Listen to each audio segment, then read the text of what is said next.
Great conversation. Let's keep it going. So as we talk about human resources and the responsibility for us as small business owners to attract and hire people for the job, there is what we know as behavioral interviewing philosophy that's out there, and it's actually a practice, a very proven long-term practice. That is based upon the thought that past performance is the best indicator of future performance. So we're not talking here about stocks in the stock market. As we know, that disclosure, past performance does not guarantee future performance. But what we have found with human beings, employees in a workforce, is that typically past performance does indicate what future performance could look like. So this notion and style of behavioral interviewing is helping us as the interviewers get to learn more about what that past performance looked like so that we can think about how that might fit into what we need to accomplish in our business and out of the job that we're filling. So we'll look more about behavioral interviewing, and we'll also come up with some sample questions that you might consider adding to your list when you're interviewing people. There are some goals around behavioral interviewing. Ideally, if we stick with some behavioral interviewing concepts and principles, there is a greater chance to eliminate bias, or at least reduce bias as much as possible. We can also eliminate some inconsistencies and randomness, because the idea is that we would have certain questions that we would ask every single applicant in an interview, and we would have certain things that we were looking for within the resume or within the application. Behavioral interviewing also helps us to establish consistency, helps us be objective, reliable, and we're also more inclined to be fair as we're making those hiring decisions, because behavioral interviewing helps us focus on what are the core competencies of a job, what are the essential skills of a job, and the questions that we ask the person are designed to get at how have they used these skills, or how have they behaved in a situation in the past, because likely that will occur again. And we will actually learn about, in behavioral interviewing, we'll actually learn about real situations and how the candidate responded. We'll look at some examples to make that stand out more. Some steps to behavioral interviewing include identifying the competencies of a job. And I boldface that because that is something as a small business we often don't take the time to do. In large organizations that have human resource departments, it's not uncommon that they'll have what are the core competencies or the main skill sets that are needed in the job. It's equally important in a small business that we do the same thing. So that is, what sorts of skills are necessary to do the job? If it's a customer service job, there's a lot of face-to-face interaction or work over the phone. Having an attitude towards service is a competency. Being friendly, outgoing could be a competency. Narrowing down the skills that are a minimum must in order to perform that job well. Those are core competencies. And then we design the questions in the interview around those competencies. Steps to behavioral interviewing also includes developing behavioral-based questions. So as opposed to asking close-ended yes or no questions, or even questions that would say futuristically open-ended, how would you handle the following situation? The deeper question is to ask someone how they have handled something in the past. And we'll look at some examples. And then, of course, behavioral interviewing actually involves the interviewing process, which begins at the time that we initially interact with the potential candidate. That's when impressions are being made, both our impression as an employer of the employee and potential employee, and also that potential employee of our organization. So the steps along the way and how organized and how structured our process is very important. It sets a tone. And evaluating the candidates objectively is also part of behavioral interviewing. So there is, as I said, some consistency, some reliability that will help us eliminate bias and help us focus most on core competencies of the job. So let's break down core competencies a little more. Effectively written core competencies will help us define what are the actual expectations of this job. So again, if we stick with the example of customer service, for instance, do we say it's a customer service position that greets people via phone, email, or in person and leave it at that? Or what we want to do is to consider identifying core characteristic competencies of that job so that people know exactly what we're looking at. So for instance, as I said before, we may include words like outgoing, enjoys people, friendly, has an attitude, orientation towards serving other people. We're becoming much more specific as to what it is we're looking for that person to do in that job. We're defining expectations. Looking at competencies also help us think about what knowledge, what skills, what abilities are we really looking for in this job. Many managers are promoted because they've been working somewhere for a long time. When we are looking to hire managers, we want to think about leadership style, communication style. Will that manager that we're about to hire be a good cultural fit and help us actually live out the mission and fulfill the vision of the organization? Being somewhere for a long time, having tenure, even being incredibly technical skilled at a job does not necessarily make a person the best manager. So if we can identify some core competencies of what we're looking for in leadership, that helps us better know which person is going to be the best cultural fit. Again, a lot around experience of managing people, communication, leadership, project management, those sorts of things. And competencies can also help us explain appropriate job performance. So in the interview, in any job description that we're advertising, before a person even applies, we want to provide some language around what a top performer looks like, or what are the minimum expectations. For instance, I work with a client who has a minimum expectation on how many times the phone rings before it's expected that someone answer it. If it goes beyond, in that case, 3 rings, if it goes beyond 3 rings, the expectation is that someone else who is not currently with someone will answer the phone.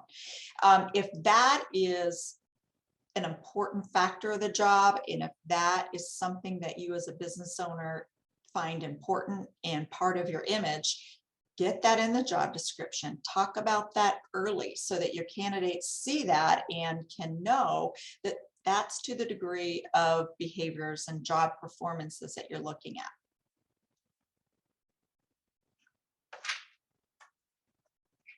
Okay, at this moment, I want to open it up for chat here, see if there are any questions about core competencies. Have any of you add to the conversation if you've had experience with identifying core competencies. Let's talk a bit. What experience have you had with this, and what might be some questions? Another term you may be familiar with, skills, knowledge, and abilities, that commonly was known as KSAs. That is along the lines of core competencies as well. So if you've had some experience with going through each position within your organization and identifying what knowledge is needed, what skills, what abilities, it's the same process. And Jordan adds, very good point to the conversation, core competencies can change as the job and business evolves. Absolutely true.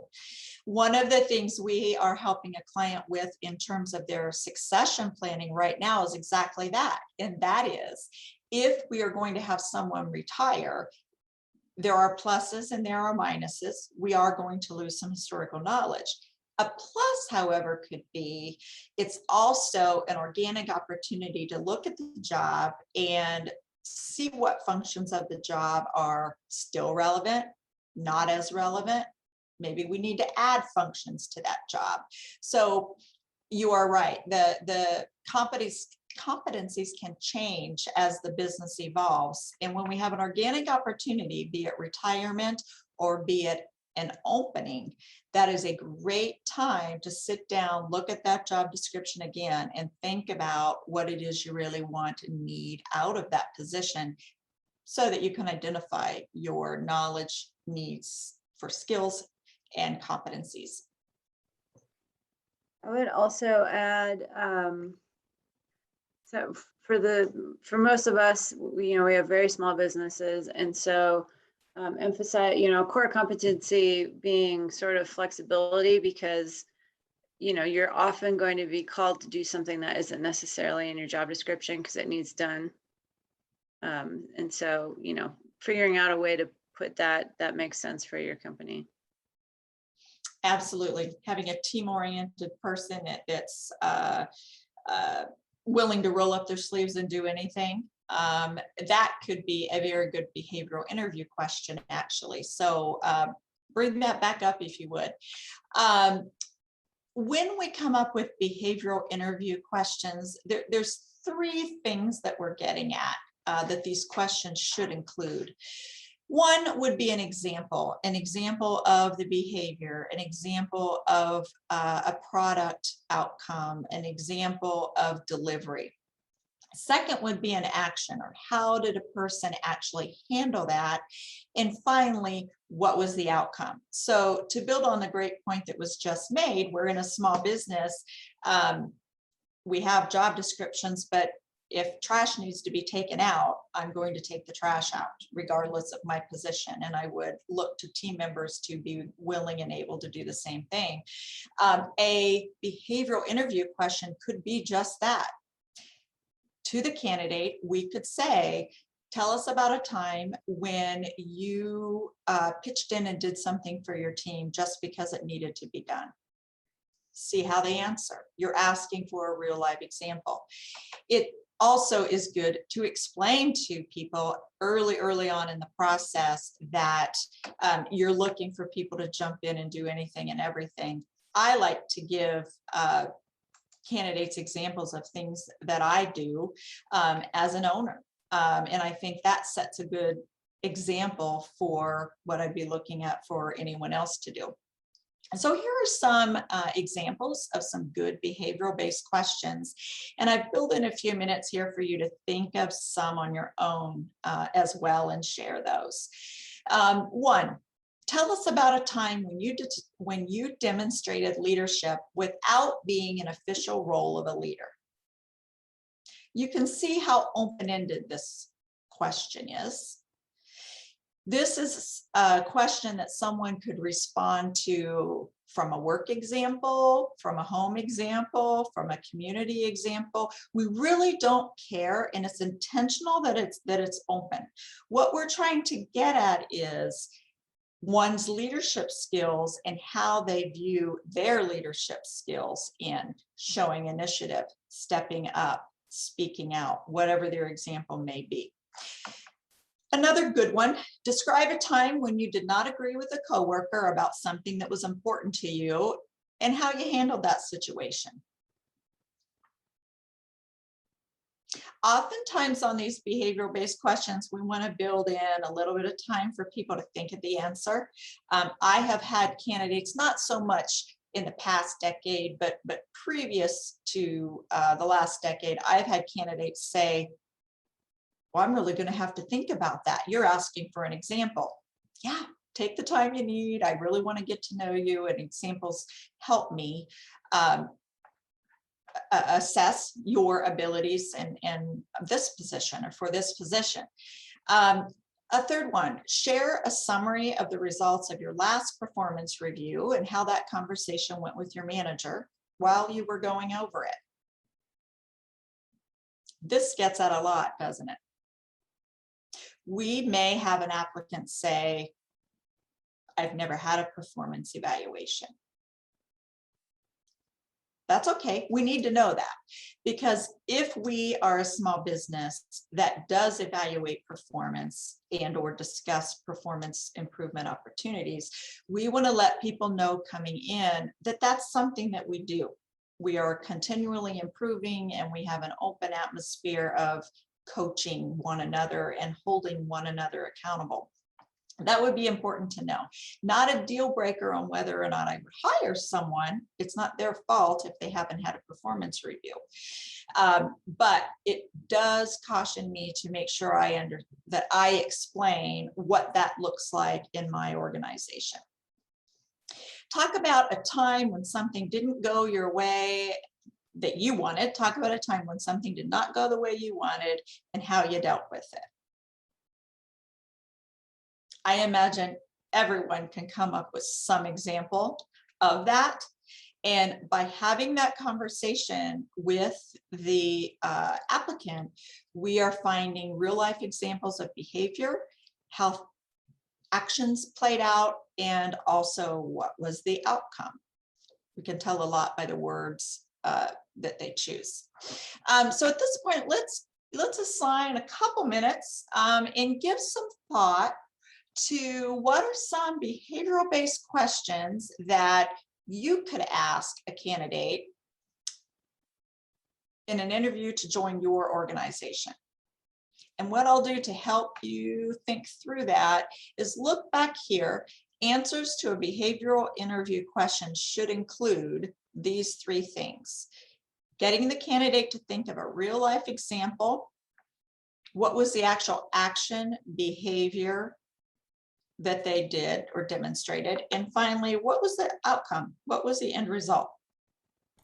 So I'll watch my clock here and give us about 120 seconds, and let's just throw in the chat box some behavioral sorry to interrupt interview you. questions. It Yes. looks like Jeff has a question. Oh, thank you. No, I'm just going to give an example on that. So in the retail industry, you know, on my interview questions, I always had one, you know, what would you do if you saw a shoplifter? Okay.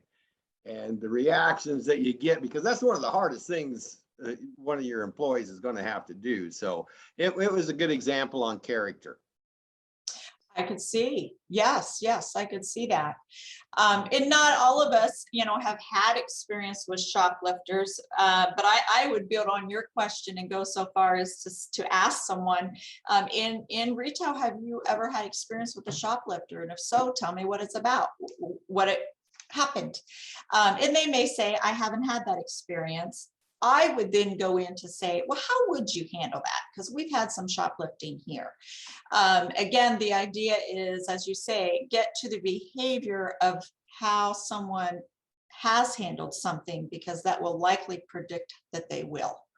All right, so at this time, I am just going to ask you to type in the chat and then we'll debrief, but I would like to give us a couple minutes to think about specific examples of behavioral-based questions that would work. And then in about 90 to 120 seconds, I'll come back and we'll debrief. Helpful places. Thank you for watching our video. If you would like to speak with a business advisor at no cost to you, please feel free to reach out. We're the Small Business Development Center at Blue Mountain Community College. Please attend one of our workshops, either virtually or in person, or just give us a call. Thank you.